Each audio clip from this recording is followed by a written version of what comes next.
let's go to some of these albums that we were talking about, these album matchups, before we get up out of here. Yeah. So I'm gonna ask you this: Drill Music and Zion, or Mr. Morale and the Big Steppers? Drill Music and Zion. I'm going Drill Music and Zion too. So what would you rate Drill Music and Zion? That would be my question, because we need to start getting our review sheet together. And so how has it grown on you, or has it not?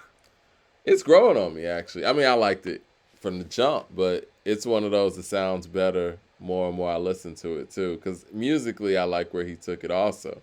And obviously Lupe's always getting better and better as a lyricist. So I think kind of like what Sade the artist said about Damn, I think it applies to Drill Music and Zion, where it's like Lupe kind of found that good mix of great lyricism and song making and palatable stuff. So you think? How would you rate it on a scale?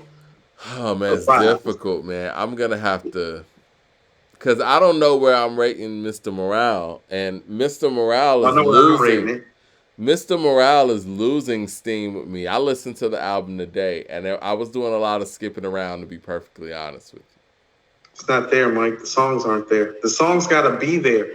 That's what I mean. Okay, so I hate to bring him up. This is why I keep bringing R. Kelly up. It's like, no, motherfucker, that's part of the problem. The songs are there. Yeah. Like, the songs are there. The songs got to be there. You can't deny the songs. You can't deny it. Like Lupe, for the first time in a few years, in my opinion, well, the songs were there. And so I think that album is a 4.3. I skipped Father Time. And not because it's, not crafted well. It's just I didn't want to hear it. I skipped. It's a 3.5, Mike. It's a 3.5. I skipped We Cry Together. Because it's not that exciting. That's what I'm trying to say. It's a 3.5, Mike. And it's only a 3.5 because the writing is so high. If it wasn't for the writing, it would be a 3. Because I got excited when Silent Hill came on. Tell me what's exciting about this album other than Ghostface's verse. I skipped that song too. I'm not gonna lie to you. You know what I did listen to when Silent Hill came on? I turned it up. Silent Hill. Yep. It's exciting. And Auntie's Diaries, is dope and well written as that record is, I skipped. It's not exciting. No, it's just not. I don't want to say exciting because it's just not. Listen, it's hip hop. It's not edible. Right. It's not edible. It's not digestible. Yeah. It's not.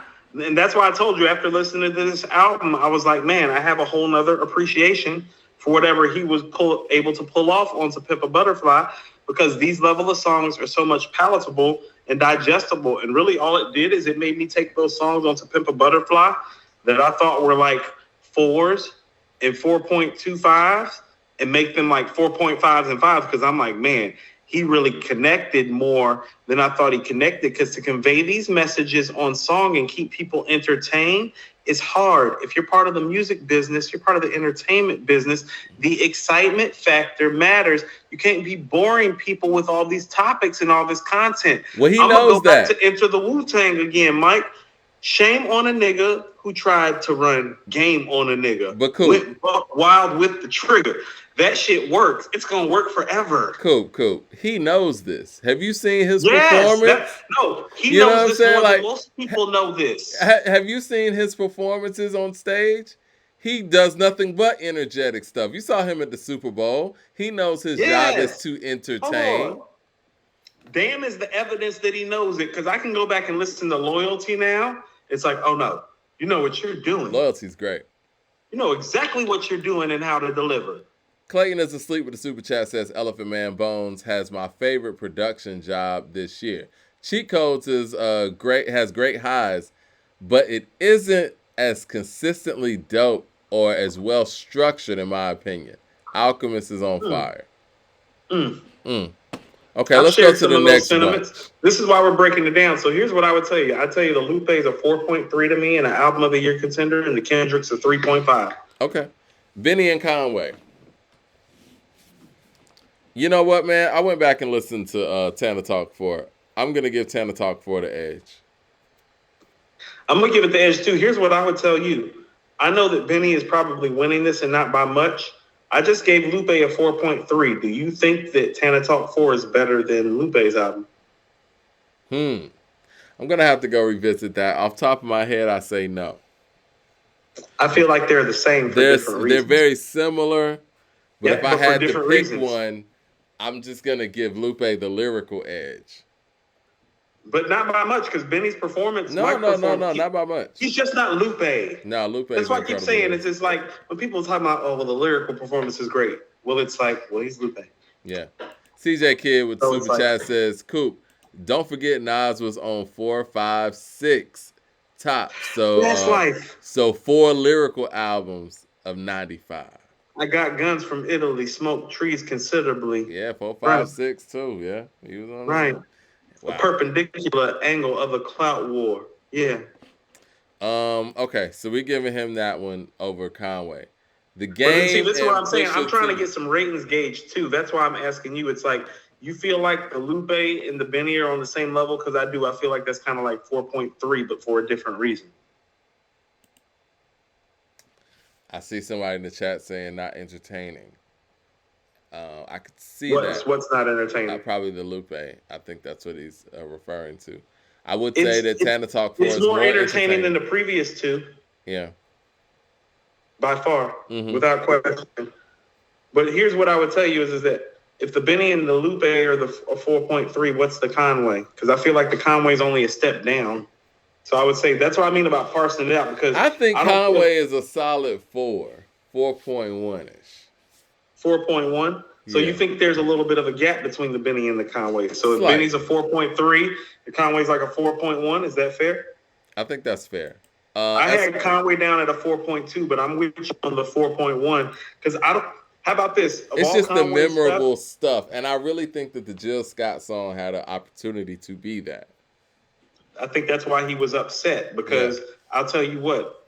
Since we've been doing this podcast, this is the first album that he's dropped that I don't feel like there's a classic song on that deserves to be. Like, even on Lulu, Mike, he got Shoot Sideways with Schoolboy Q. There's no Shoot Sideways on here. Yeah. You know what I'm saying? But you know what I will give him? He took a whole different direction. I love he took a whole different direction. He did, and the depth and the growth is beautiful, but it's like, I just got done listening to Jesus Crisis and Lemon and Hell on, and what's the mob shit that they took? The Havoc did the beat too? Yeah. You talking about not Hell on Earth, but shit, it's gonna come to me in a second. Juvenile Hell, yeah. It's like, no, you got shit on that like that. You got, and this is what I mean, even about the in-depth stuff. Like after Shay died, he did the Forever Drop in Tears. Like this album, content-wise, is more in that vein, but it doesn't hit you the way that hits you. Or Frontlines. It's like Frontlines was a great political commentary. Yeah. That's what I'm saying. Like he hit some marks on his previous projects when he was coming through that he didn't hit on this project, although he proved himself to be a better songwriter. This is what I mean. Like gangsta shit does win on this level. Like the Scarface that's on The Untouchable is a better MC and writer than the guy that's on The Diary. But it's not The Diary. Yeah.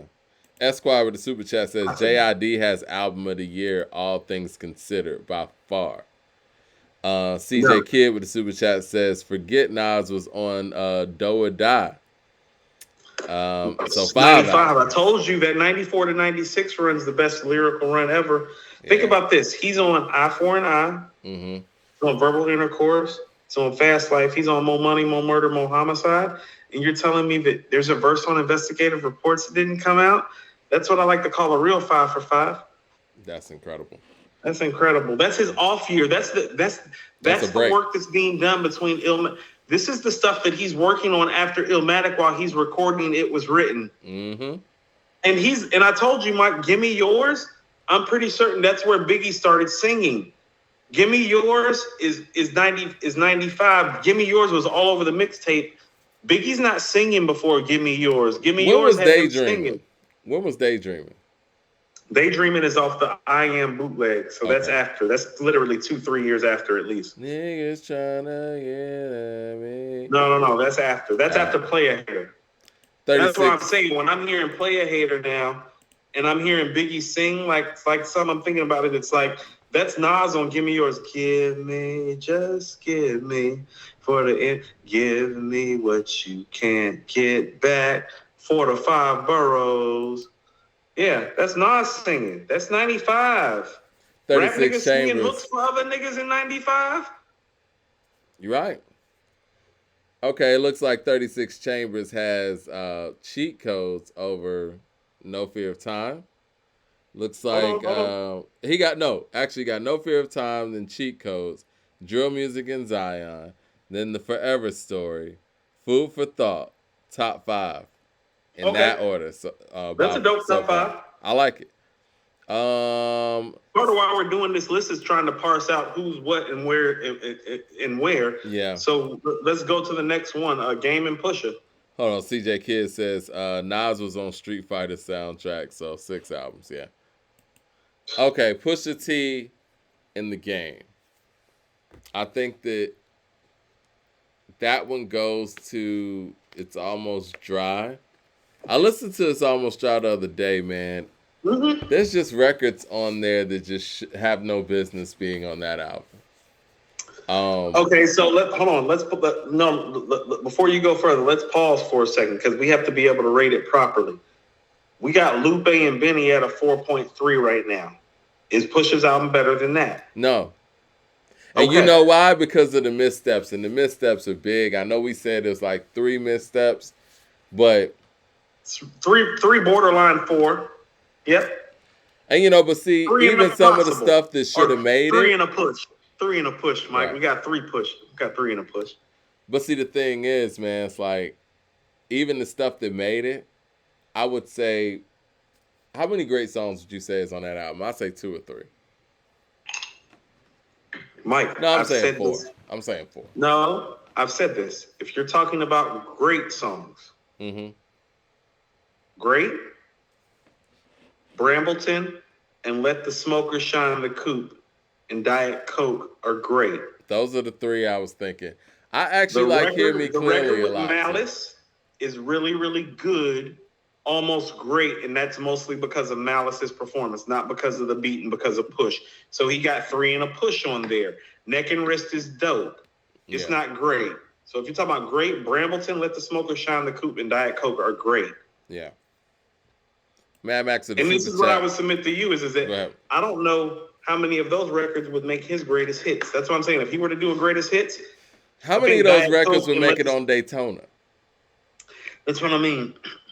And I know y'all hate we talk about Daytona all the time, but when you set a standard like that, if you know. How many records on there would have actually made it on Daytona? No, we just named the songs that would have made it on Daytona. I don't think Brambleton nor Let the Smoker Shine the Coop makes it on Daytona. Yes, I think Diet Coke might. Diet Coke might be the only song that has a chance. I think Let the Smoker Shine the Coop and Brambleton are better than Come Back Baby. And Let the Smoker Shine the Coop and Santeria are on the same level to me. Let the Smokers Shine the Coop and Santeria. Okay, I can buy that. Yeah, I think like Diet if you were to swap them out, it's like no, I'm cool with that. Or if you were to swap out Brambleton for we're not swapping out Brambleton for If You Know or Hard Piano. We're not doing no shit like that. You feel me? No. Mad Max in the Super Chat all the games we play, Mike. You're right. You have very valid. It's hard, man. It's very tough. It's hard, but that's the difference between a 5 and this 4.2 that I think we're about to give Push though, because Daytona's a 5 and this is like a 4.2. That's right? Generous, man. Because we know what this guy can do. Hold on. We got Benny at a 4.3. We got Conway at a 4.1. You don't think that it's better than Conway's album? Maybe I'm being too hard on Pusha, but see, this is the thing. Maybe. We know what Pusha can do. I think it's better than Conway's album now that I've gone back in retrospect. What's the quote? Song for song. In your opinion, I mean, because it's crazy. Everybody's saying, my bluff is on there, Mike. I feel you. The songs are the songs. But Pusha can No, that's what I'm saying. The songs is where he's beating Conway's album. I feel Not you. even the bars. I feel you. That's what I was going to say. We know Pusha for the bars. Ain't no quotables on here. Malice got the quotable on here. I told you that the main problem that I had with this is like there's no rhyme of the year stuff on here except for Malice's verse. And that's a problem.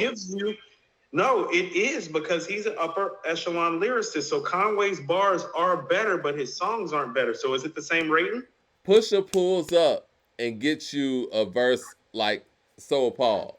You know what I mean? Yeah. No, Pusha Mike, pulls up and you know gives who you you talking like to, that dude. verse on Don't Maybach music that got no, cut. you Like Mike, you don't have to run it he's down an for me. individual verse guy, and we don't have those on this album. I think No, that's you what don't this album's missing for me, and you that's the don't have to problem. run it down for me. I know I'm doing it for the audience. Okay, like no, okay, how about this? This is what I mean is that this album is very volume two. Like, my problem with volume two is that it's like, where's that nigga that was rapping his ass off on Reasonable Doubt in volume one? Like the nigga that was rapping his ass off. That's Like when Jay started the guy dumbing that down his flow. excited me Yeah. when it's like he would spit some bars. Like it's like where it was like, oh no, he might be the best rapper right now, and Big and Nas are walking around, and Pac is walking around, and the way this guy is rapping makes you feel that way. Push has that capability and does not deliver. This album is about the songs because 8 out of the 12 songs are dope. 3 to 4 of those songs are great. How would you juxtapose that to Conway's performance? Because if you're saying it's not Lupe and Benny's level, well, how do you feel about the Conway album? Because I don't feel like Conway, although he gave us the lyrical and he gave us the content, well, he don't got no Diet Coke. Let the You're smoker right. shine the That's Coop. fair. Or That's fair. Brambleton. That's fair. That's fair. Or Neck and Wrist. The joint with Ross and Wayne and Neck and Wrist is like a tie. Neck and Wrist is like the 5th best song on here. That might be the 2nd best song on that album. That's John fair. Woo Flick is one of the weaker Griselda cuts that we've heard in a while. It like is. Play John Woo Flick and then play Hell on Earth too. I was disappointed when I heard Turbulence. John Woo Flick. Mad Max with the super chat says, "My team was like a crutch to me. I used it for leverage. Tana Talks 4.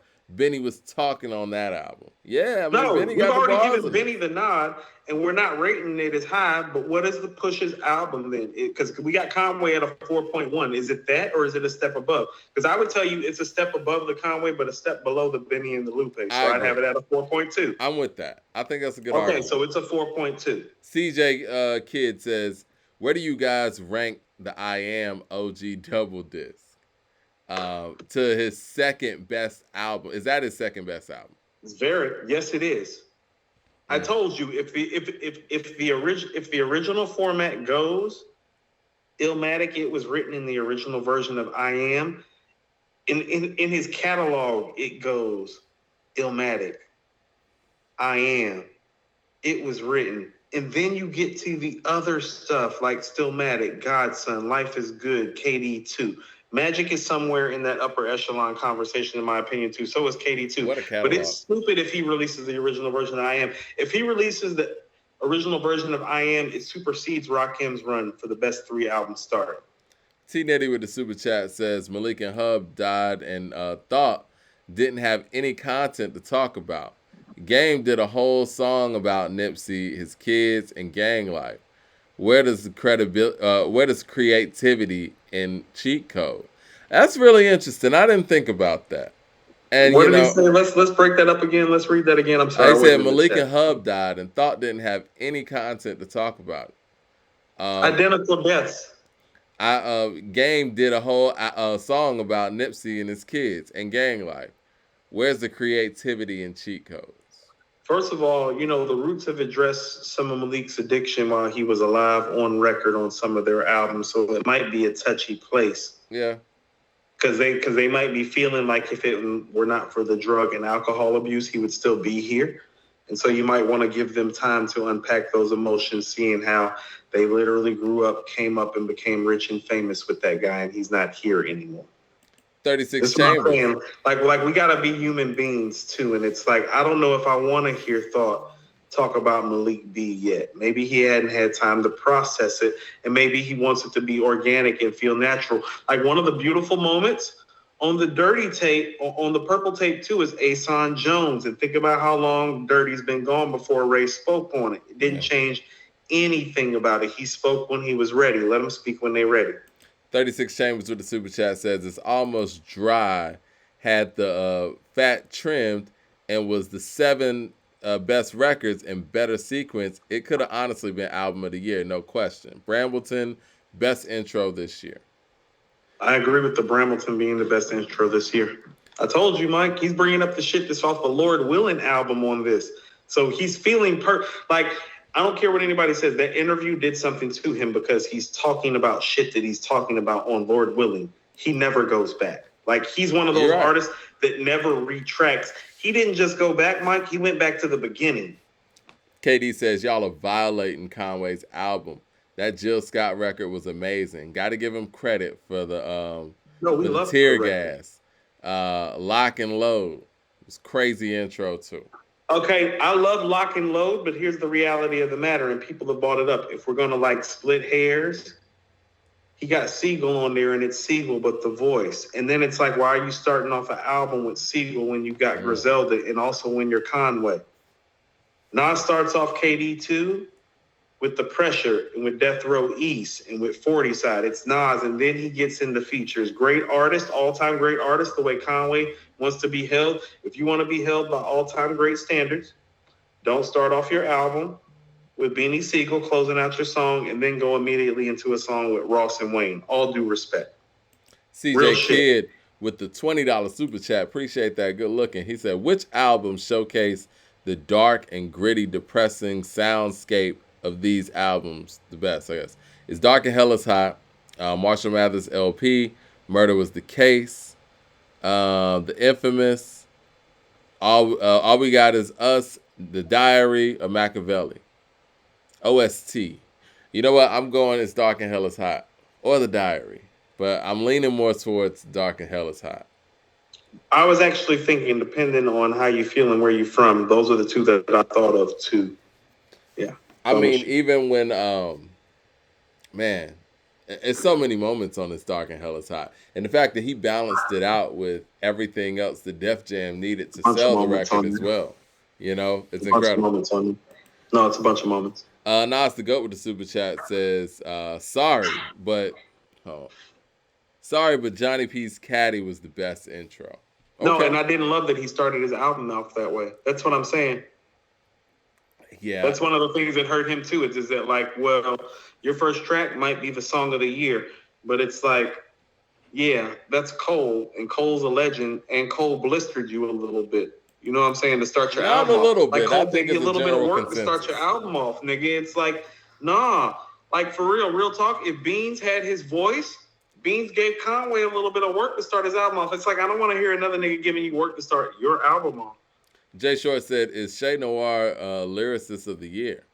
I feel she had a Scarface quality to go between the street and spiritual seamlessly without sounding like a contradiction. I think that's a very astute assessment. Describe that. Yeah. I have to be honest with you. Although lyrically, everything that he's saying is on point, what I would submit to you is just like Scarface. This is a lot of the things that kept Scarface winning lyricists of the year in years where he dropped stuff like The Diary. It's like, well, Big made Ready to Die and Nas made Illmatic, and they're more lyrically inclined and know how to express some of the struggle, even if it doesn't hit you the way the face hits you. You feel what I'm saying? Yeah. And so what I think she really is a victim of more than anything else is she a contender for lyricist of the year? Well, yes, she is. But goddamn it, J. Cole is out here. You know what I'm saying? You know, I would give her the nod for lyricist of the year over Cole because she got a project. You know what I mean? Well, I was about to say, first, this year's not over. That's what I was about to say. Well, J. Cole and Freddie Gibbs are here, and they haven't released project. Right. Benny is... Freddie's coming. You know that, right? And Freddie's SSS is coming. Benny is here. Nas is about to drop KD3. Black Thought just dropped his best solo project. Lupe just dropped his best solo project in quite some time, in my opinion. So it's like, is it appropriate to put her in the conversation? Yeah. Is it a bad year? Probably. Because how about this? Mike, I can't think of a year where Lupe and Nas and Black Thought were all impressive at the same damn time. In the same year. It's very tough. That alone's enough to keep her out of lyricist of the year. Lupe, Nas, and Thought are all dope at the same time. Yeah, it's crazy.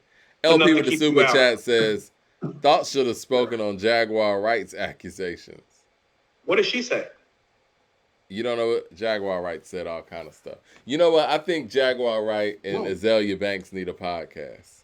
Is it like that? She said that type of stuff? Yes, a lot. You need to go. nefarious You stuff need to against go Black on Thought. YouTube and go down a rabbit hole. 36 Chambers with the super chat says, audio cutting in and out a lot. Chat sees it too. Is the audio cutting in and out? Y'all don't hear us well? Sorry about that. I can't do it. I mean, I hear you pretty well. I don't know if anything's Yeah, we've cutting been out hearing loud. each other fine. This is one of our more seamless podcasts. Well, I in a mean, minute. I told you, man, the internet's super strong over here at the undisclosed location. Right. CJ Drop Kid zone with the too. super chat says, thought you guys would have went with the Infamous, just on how scary these beats were. I think I'm going with more of the doesn't have the content. depth that It's Dark and Hell is Hotter, the diary. It doesn't have the personal touch. It has a street view. You're it's right. that Project Window talk. I mean, because when you got stuff like Damien, and what was that? Never Seen a Man Die. Yeah. Oh man, Jesus. Think about this. Like, It's Dark and Hell is Hot and the diary are comparable too. Think about How's It Going Down and Going Down. Aren't those comparable records? It's the same thing. It's the same hood love shit. I love The Prayer, man. And yeah, DMX hits you on a whole different level. I love Jesse James. That's what I'm saying. Yeah. White Sheet. No Tears. I lost more homies than the motherfucking Bengals lost games last year. It's like, damn, the Bengals went like 2-14 that year. How many niggas died in Southside Houston? All right. Cheat codes, No Fear of Time. I'm going No Fear of Time.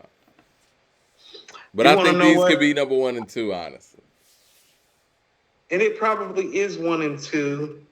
And I'm not comfortable with this. Is my problem. How about this? These 2 albums are my problem with the year because neither one of these albums are definitively classic to me by any means. But we're approaching the fall, and they appear to be the 2 best albums this year. I'm not even going to want to get into the Thought and Black Star thing. My whole thing is that how would you rate them? That's all I want to know. I know this is going to sound crazy. I'm going to go 4. I'm going to go 4.8. For what? Black Star. Okay. What were you thinking? I'm literally going for these albums respectively. 4.5 for Thought, 4.6 for Black Star. Okay. All right. I know initially we gave it a 5, so I'm sitting here like 4.7, 4.8. To be honest with you, I want to give both of them a 4.5. Truthfully. I just feel like No Fear of Time is just better than Cheat Codes. Like, I feel you. I feel that it's better too. That's why I'm cool with the 4.6. But what I would tell you about our sentiments and our thought about that, we have no fucking evidence. Nobody's heard it. Inside. This is such a weird album. No, there's no evidence, Mike. Such a weird album. We can't even talk to the people about it. We can't. And so many people haven't heard it. And I think, how about this? This is one of those albums where I think as journalists and music reviewers and critics, we were trying to project. But if we're just being arbitrary about the music in a vacuum or like lightning striking, it's a 4.5, just like Cheat Codes is. And right now our albums of the year are 4.5. Because what I would tell you is that nothing excites me on No Fear of Time like No Gold Teeth, Aquamarine, and Strangers. That's fine. And I think even the high. And the best thought, hold on. And how about the best verse on Black Star's album? Might be Black Thought's verse. I'm going Yonders, but You can go Yonders, but the conversation is between Thought's verse and Yassine's verse on Yonders. So just the fact that it's a conversation and we have to compare you to the other dude's album, and that dude is spazzing like that on No Gold Teeth and Aquamarine without help. I think Thought wants it more. 4.5s for both of them. And so embarrassed that these are the albums of the year so far, quite frankly. I'm more impressed with what Thought did because Thought did it by himself. I think EarthGang has something to say about it. Jay Short with the super chat says, where's J. Cole's championships and MVPs? Valid questions. It is Let's valid. move to the next one. LP with the super chat. I got them both at 4.5 right now. You say 4.8 for Black Star? I'll say 6, 7-ish. I give it more than 4.5. I'll give you the 4.6 because I feel like it's end-to-end better than the Thought, even though Thought's high points are better. And I feel like it's more inventive and creative. LP with the super chat says, she spoke on things that make these conscious cats look like hypocrites. Coop, wait till you read up on it. You're gonna double down on your street I'm rap. about to say I almost don't want to read it because she's about to tell me shit that I already know. Right. Nah, man, Jaguar this is Wright what got I all keep trying kind to of tell new you. information. These conscious dudes are from the same streets that the gangster dudes is from. How do you think these guys are really behind the scenes? Okay. So you're saying it's an image. Okay. That's what I'm saying. I'm saying it's the same dude. Like, how about this? These niggas smoking the same weed. They fucking the same broads. They on the same rap tour. They making the same money. You thinking that these dudes is different. They not. Styles P and Talib Kweli did a whole album together, right? Yeah. Okay. Now Styles the type of nigga that'll fucking throw a chair at a nigga like Puff and motherfucking stand down against a fucking police officer in broad daylight in Yonkers and not be afraid. You feel what I'm saying? It's like, no, Talib made an album with that guy. Don't tell me that he's that conscious. It's like, you feel me? Nas the GOAT said he hadn't heard the Black Star album yet, so he can't rank it. Very problematic. Currensy and Alchemist, and Rock Marciano and Alchemist. Yeah. I was going to go somewhere else with that pairing, and then I thought it's like, well, no, Alchemist has done 2 dope projects this year with 2 dope artists.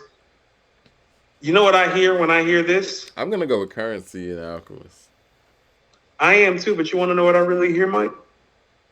What's up? I think Alfredo might be the best rap album of this era. Because Alfredo is so much better than these 2 albums. It's ridiculous. That's what I thought about when I was comparing these 2 albums. It's like, man, it really is. Alfredo got both of these albums beat by like track 5. It does. It does. Alfredo might be better than Magic and Pray for Paris in terms of how it's holding up. Don't Scotty Beam hold up? Don't 1985? Frank God Lucas, is Perfect. Babies and Fools, Baby Shit. Frank Lucas. It does. Skinny Suge. All glass is crazy. That's a crazy ending. That squad with the super chat says, the way y'all rate Cole all time at the moment reminds me of how Heads ranked LeBron in 2012. Now he's top 3 and damn near no on everyone's list. First of all, LeBron's only top whatever about accomplishments and longevity. You don't have Kobe. LeBron on top 3? Like, how about this? I have Kobe and Shaq behind LeBron. Take Kobe and Shaq every time over LeBron if I'm picking. Really? But I understand what he is and what he's done. Oh, fuck yeah. Mike, have you seen Shaq's finals numbers? Hell yeah, I'm taking Shaq over LeBron. No, I ain't talking about Shaq. I'm talking about Kobe. Oh, yeah, I'm taking Kobe, too. Kobe's a killer. He is. I like killers, Mike. I like people who kill. No. Kobe is a killer. I mean, Shaq is Shaq. Whatever. I ain't even tripping on the Shaq thing. I think with LeBron and Kobe, it depends on what you got. You know what I mean? Actually, here's the thing about it, though. This is what I'm trying to say is that, well, really, the only thing LeBron has really been better than Kobe at is rebounding and assisting. It's like, well, give me a small forward and a point guard and give me fucking Kobe. Because Kobe's a better shooter, a better closer, better free throw shooter, mid-range shooter, 3-point shooter. I'm going to say this again. What about defender? What about defender? Closer. What about defender? Closer. What about defender? Close. Huh? What about defender? Wash. And I think Kobe on ball is a better. It's not a no. Kobe on ball. No, Kobe on ball in his prime is a better on ball defender than LeBron in his prime. I watched Melo and Wade bust LeBron's ass in his prime. I watched Kobe shut Iverson down, hold Tracy McGrady to a minimum. Okay. No. Wade and Carmelo was out there busting LeBron's ass, and Kobe was busting LeBron's ass too, by the way. Kobe's great. Now to go with the super chat Kobe's says better pound for pound, but not all time. He said, I got Drill Music and Zion, Cheat Codes, Shay Noir, J.I.D, and Joey. Forgot about Joey's album. Wasn't a big fan of it. And I love Joey. You want to know what? We might have our pairing wrong. I might have needed to put the Vince and the Joey together instead of the Lloyd Banks. That's what I messed up. Yeah. It needs to be Vince and Joey getting paired off. Hold on, real quick. What do you rate that Currensy, though? Because it was the album of the year when it first came out. I got to go back and listen to that one again. It's been a minute to give a truthful answer. Yeah, I'm going to have to go back and listen. What did you give it? I think that it's kind of when I listened to it, I thought that and the Conway were very comparable. And so I have it at a 4.1. And that would and I'm with you. I think the Currensy is better than the Rock Marcy and Alchemist, which would make that a 4, maybe a 3.9. 36 Chambers with the super chat says Cole's guest verses this year alone are better than most bars from everyone else. If he drops an album like this, it would be album of the year and lyricist of the year. You want to know what? Actually, Mike, I'm going to be hard on it, and a lot of it is because of the hype around it. This Rock Marciano and Alchemist should have been better. I'm going to give it a 3.9. I'm not going to give it a 4. Okay. T Nitty with the super chat says, "To Be Forgotten is the second to death. Nobody talks about Malik when we talk about the best Philly MCs, and Malik wasn't too far off from Thought. So yeah, you wanted to see them pay homage. I told you on Illadelph Half-Life. On Illadelph Half-Life, there's a couple tracks where he got Thought. Like on Respond, React, and No Pretender, he's right there. And if you felt like he had the better verses, yes. Yeah. It's not until, how about this? On Things Fall Apart is where Thought starts ascending into all-time status. He was like all-time for his era status, but Malik could still rhyme with him. No. The guy that exists on Things Fall Apart in Phrenology, It's like, no. Things Fall Apart was the separator for me, too. Things Fall Apart's a separator. But also, too, but this is what I'm saying. Well, that's when their fame happened, and thereby his addiction and abuse got greater because there's more money to go around. And so it's like you don't know. Because that's the guy that's ripping shit with him on 100% Dundee. Mm-hmm. Malik has that second verse on 100% Dundee. I told you that shit is exciting. Mm-hmm. Jay Short with the super chat says, does Gibbs have something to prove? You guys haven't mentioned his upcoming album. I feel like he needs a great album that isn't a collaborative production album. That is true. Because he has Madlib, Alchemist, and, again, you don't want to fault people for having great things at their disposal, but... No, that's a valid point. His two best albums are Bandana and Alfredo. Yeah. That's Madlib and Alchemist. Yeah. And, Madlib just did what I think is album of the year. Alchemist pretty much did everything else that has been album of the year the past couple years. You know what I mean? Like it's not Nas related. It feels like if it's not Nas or Griselda related, then Alchemist did it. And even the shit that's Griselda related, Alchemist has had his hands exactly. On. So it's like, but again, I think that also says a lot about Gibbs as an MC is the fact that these great producers want to fuck with him like that. No, I there's something. Listen to what I'm saying. Mm-hmm. If Alchemist is a top 5 producer, I told you when I heard Alfredo, I was like, this might be his best production job. It's a great record. Great record. Hassan Sykes with the super chat says, who has a better chemistry in 95, Ghost and Ray or Crazy and Busy Bone? Nobody's better than Ghost and Ray in 95. This is what I'm going to say about Crazy and Busy Bone. It's funny you say that because I've been listening to Bone all day. I think that Crazy and Busy were just the stars of Bone, and I think right. They didn't really. They're not even the best rappers. Lazy's the best rapper. You think so? I disagree with that. But what I was going to say is rapper. Actually, rapper. Lazy's the best rapper. I don't think Busy and Crazy had chemistry at all. I think that they worked through the fact that they didn't have chemistry. I think they were just the two stars of the group, and we loved hearing them together. They're the best voices, and they're the stars. It's and I said that thing about Quavo and Q-Tip, and I kind of glossed over it. I know RZA's a great group leader, but he's not the star in the group, and he's not the front man in that group. He did a whole lot for that group, and he's the foundation of that group, but he's not the star of Wu-Tang by far. Same thing with Bone. I think that Lazy is the leader of the group, but he's not the star of the group. And that's crazy to me because he is the best MC. That's crazy that you say that. I've never heard anybody say that. And I like Lazy. I think Lazy's the glue. I think that Lazy's one of those guys where he'll set the song off. I mean, he's the first person. On some rap shit, he's the best MC. He's the first person on Thuggish This is why voices matter in hip-hop so much. Crazy and Busy have better voice. They got better flow than him, too. I think Busy is probably the best lyricist. No, I think Crazy definitely has a better flow. I think Busy's flow sometimes is overrated. I think Crazy's flow is one of the best No, ever. not Crazy. Crazy's flow is one of the best flows ever. Busy's flow is sometimes overrated. Lazy's flow is sometimes underrated. But he's the best MC, like bar shit. Like, not fly shit, not star shit, not voice shit, bars. Okay. Lazy's the best with the bars. I disagree with that, but I like it. Busy, don't you? Because I think it's Crazy. Crazy don't have the best bars, Mike. He's got the best voice. It's not even close. It's the voice, Mike. Well, it's the voice and the flow. He's got the best voice records and the best flow. Yeah. Who is this at the door? You're getting Biggie. You're getting Biggie by Bone.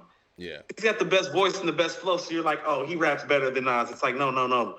Just the voice and just the flow. Lyrically, not better. Yeah. I got to get out of this undisclosed location in a second. Not that I got to go. I want to see who's at the door. So let's wrap this up. We got J.I.D and EarthGang. J.I.D and EarthGang. Okay. Now, here's what I'll tell you. If Black Thought is a 4.5 and Black Star is a 4.6, I'm going to have to give that EarthGang a 4.5 right there with the Thought. And if you wanted to give it a 4.6 and say it was the album of the year, I wouldn't argue with you. Listening to J.I.D's album made me appreciate the EarthGang album more for how well they crafted it from beginning to end. I agree. Without any dips. Mm-hmm. The lyricism is there. The beats are there. The songs are there. Song of the year material is there with Strong Friend. Straight up. So it's checking a lot of boxes. And when we did the Patreon, when we went through the J.I.D album, you're right. I mean, there are missteps there. And those missteps didn't happen with EarthGang's album. But here's what I would tell you, because here's what I was thinking when we were talking about it. I think the EarthGang is actually the one that probably should be sitting right next to the Black Star for album of the year. Because what I would tell you is that if Lupe and Benny are 4.3, I still think J.I.D's album is a little bit better than both of those, and I would give it a 4.4. Okay. You feel me? I feel you. Yeah. Don't you think J.I.D's album is better than Lupe's album and Benny's album? Like, honestly? I do, even with the missteps. I mean, even he put a lot into it. Yeah. Like, when we talked about the missteps, seminal effort. We talked about... Yeah, I think it's his seminal effort. Right. We talked about the missteps from the perspective of is like, well, if you don't have these missteps, you clearly have the album of the year. Right. Like, as in that outro that we heard that didn't get clear because of samples. Mm-hmm. Oh, that takes this from 4.4 to 4.5. A couple of trimming of the fat. And it's like, oh no, this is at a 4.7 and a 4.8, ahead of EarthGang, ahead of Black Star, ahead of Black Thought. But right now, we'll just put it right behind at a 4.4. So it would be right now, based on where we have it, it would be in fourth place after Black Star, EarthGang, and Black Thought. Okay. And I think that's fair. Okay, and we'll pick this up because again, I got to get up out of here. Hold on, I think we should can we do one more before we go? Because I think this is the last one that's the album of the year contender, and that's the Ransom and the Che Noir. Okay. Yeah, let's do that. Ransom and Che Noir. What do you say? Because I think these are the main album of the year contenders, like the Meth and the Czarface, Lotto, Megan, KRS Fife, Vince Banks, Logic and Paul Wall, Shay and Dreamville. None of those are going to win album of the year. The Ransom and the Che Noir were album of the year contenders. I'm going Che Noir 4-4, and I would go 4-3 with Ransom. Okay. I think that the Ransom, I'm with you on the 4-3 on Ransom, because that puts him right there with where the Lupe and the Benny is at, which is kind of where I feel like that album is at. But what I would tell you is I think that Che Noir is more consistent than that J.I.D and the Black Thought, but not as lyrically astounding. It doesn't have the high moments of the Black Thought, but I would give it the same rate. And I think the Che's a 4.5. I think it's slightly better than the J.I.D because from beginning to end, it's consistent. There's no lulls. I'm fine with that. So right now, just real quick before we get out of here, album of the year, I believe we have a fight between duos. We have an East Coast duo and a Southern duo fighting for album of the year. Black Star and EarthGang have 4.6s. So we got the old and the new, the East Coast and the South. They got 4.6s. Black Thought and Che Noir have 4.5s. And J.I.D is rounding out our top five with a 4.4. So in order, I would probably say what? Black Star, EarthGang, Cheat code. Black Thought, Che Noir, J.I.D. Top five right now. I think that's fair. I think that's fair. But also too, I think that's the weakest top 5 we maybe have had so far. That's crazy. Been some strong years. Hassan We Sykes had with the super Christopher chat. Paris and Alfredo on the same sheet. We had Right. KD2 and Magic on the same sheet. Hassan Sykes with the super chat says, y'all need to go back and establish 1999. I'm sorry, to East 1999. I'm sorry. Most of the songs, Crazy and Busy, go back and forth with each other. The timing when they come in and go out is amazing. I mean, they did have those. He's right. No, I remember that album very well because Six played it. I was listening to that album today. I would say Die Die Die, right? That's where it's just them two. But even on that album, Lazy is the glue. Every song that Lazy's on, it works. Like Christopher, I mean, because he's on all the songs, but he's in key points.